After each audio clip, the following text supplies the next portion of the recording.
आज़ादी के बाद एक ऐसा अमृत काल आया है जिस अमृत काल में कुछ ऐसी शुरुआत हुई है जो वास्तव में देश के लिए, भारत के लिए, भारतीयता के लिए और भारत के लोगों के लिए गौरवपूर्ण क्षण है।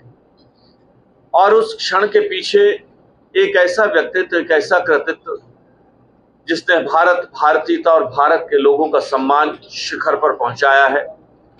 चाहे वो चंद्रयान की सफलता हो, चाहे वो G20 के माध्यम से विश्व पटल पर भारत की नई पहचान हो, और उससे बड़ी बात यह है कि जब प्रधानमंत्री जी ने ये कहा, 3 बार गुजरात के मुख्यमंत्री रहने के बाद, 2 बार प्रधानमंत्री रहने के बाद, कि हम राजनीति में सुख प्राप्ति के लिए नहीं आए, हम राजनीति में सेवा करने के लिए आए।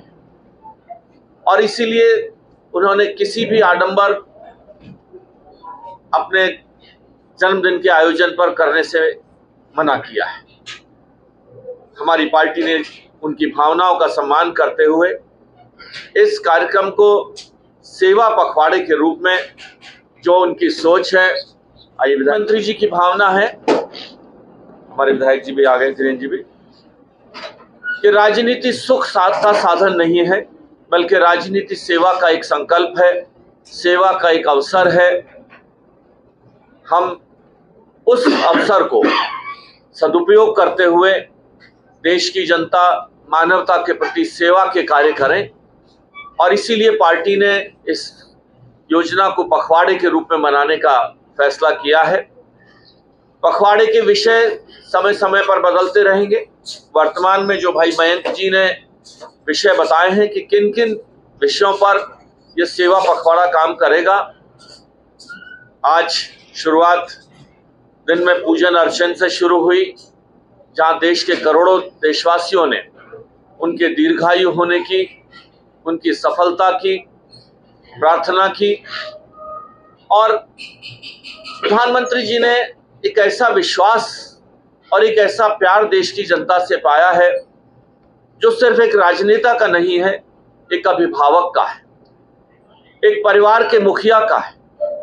उस परिवार के मुखिया, 140 करोड़ देशवासियों के उस परिवार के मुखिया के रूप में, जहां ना धर्म है, न जाति है, न संप्रदाय है, इन सब से ऊपर उठकर उन्होंने जो भी कार्य किए हैं इसी सोच के साथ किए हैं। और जब कोरोना जैसे संकट काल में 85 करोड़ देशवासियों को 3 वर्ष तक लगातार भोजन उपलब्ध कराते रहना, जब बात आई कि गैस का सिलेंडर मिले या गरीब का आवास मिले या और टॉयलेट मिले या आयुष्मान कार्ड मिले, इन सभी विषयों पर कभी भी धर्म, जाति, बिरादरी कहीं बीच में नहीं आई। उनकी ये भी सोच थी कि विकास की रोशनी, आशा की किरण पायदान की सीढ़ी पर खड़े हुए अंतिम व्यक्ति तक अगर नहीं पहुंचती है तो ऐसा विकास बेमानी है। 2047 तक उन्होंने संकल्प लिया है कि भारत एक विकसित राष्ट्र के रूप में अपनी पहचान बनाएगा। जिस देश ने, ब्रिटेन जैसे जिस देश ने हम पर 200 सालों तक राज किया, आज आर्थिक दृष्टि से वह हमसे पीछे पिछड़ गया है। 5वीं अर्थव्यवस्था हम विश्व की हैं और तीसरी बनने की ओर अग्रसर है। यह सोच, यह संकल्प एक ऐसे व्यक्तित्व का है जिसे हम गर्व से, गौरव से ये कहते हैं कि वह इस देश का प्रधानमंत्री है, वह इस देश का प्रधान सेवक है। और उसी सेवा भावना के तहत जो ये कार्यक्रम दिए जा रहे हैं, पूरा देश, 140 करोड़ देशवासियों को एक सूत्र में पिरोना। मैं एक छोटा सा अनुभव आपके सामने जरूर शेयर करूंगा। अभी अभी त्रिपुरा के चुनाव हुए हैं। एक कॉन्स्टिट्यूएंसी है बक्सर नगर, जहां 63% आबादी अल्पसंख्यक मुस्लिम भाइयों की, 63%। शायद कोई कल्पना भी नहीं कर सकता भारतीय जनता पार्टी का प्रत्याशी वहां जीतेगा। मैं वहां प्रभारी होने के नाते वहां गया, और जब हम उनके कॉन्स्टिट्यूएंसी में गए, हमने उनसे कहा हमने कहा भाई ये बताओ, जब गैस का सिलेंडर मिला या प्रधानमंत्री आवास मिला या आयुष्मान कार्ड मिला तो क्या आप में फर्क हुआ कि कौन हिंदू है कौन मुस्लिम है? बोले साहब नहीं हुआ। तो मैंने कहा आप क्या देना चाहते हो रिटर्न में?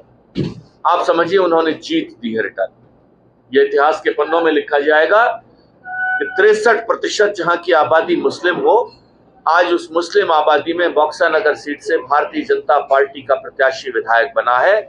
ये हमारे प्रधानमंत्री जी की जो धर्मनिरपेक्ष जो सोच है, सबको साथ लेकर, सबका विकास, सबका विश्वास, प्रयास लेकर देश को आगे ले चलने की जो सोच है, उसका एक प्रतीक है।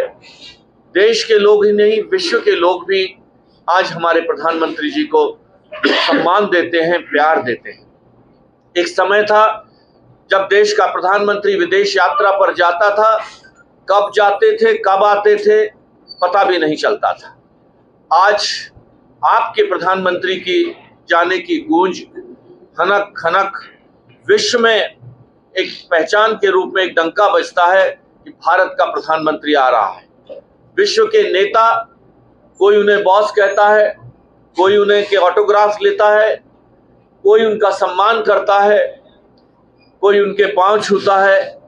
ये सब चीजें सिर्फ किसी व्यक्ति का सम्मान नहीं है, बल्कि ये भारत के 140 करोड़ देशवासियों का सम्मान है, उनकी सेवा संकल्प का सम्मान है, उनकी सच्चरित्रता, उनकी ईमानदारी राजनीति के प्रति का सम्मान है, उनकी सबको साथ लेकर, सबका विश्वास लेकर चलने की नीति का सम्मान है। और आज भारत ने जो उनके नेतृत्व में जो ऊंचाइयां प्राप्त की हैं, उन ऊंचाइयों को और आगे ले जाएं। देश के करोड़ों लोगों ने आज संकल्प लिया है, विश्वास जताया है अपने प्रधानमंत्री नरेंद्र मोदी जी के नेतृत्व में, शुभकामनाएं दी हैं, आशीर्वाद दिया है कि वे दीर्घायु हों और ऐसे ही देश का नेतृत्व करते रहें। कार्यकर्ता से लेकर आम जनता तक आज अपने इस यशस्वी प्रधानमंत्री को नमन करती है और अपेक्षा करती है कि वे आने वाले लंबे समय तक देश का मार्गदर्शन करेंगे। और जो सपना हमारे महापुरुषों ने, संतों ने, वीरों ने देखा था कि विश्व गुरु बनकर भारत नई ऊंचाइयों तक पहुंचेगा, हम उस विश्व गुरु बनने के सपने की ओर अग्रसर हैं। भविष्य हमारा है, आने वाला समय हमारा है, आने वाली पीढ़ियां हमारी हैं। हमारे जिन लोगों ने भी, चाहे वो देश के वीर हो, चाहे वो देश के वैज्ञानिक हो, उन सब ने जो इसमें सहयोग दिया है।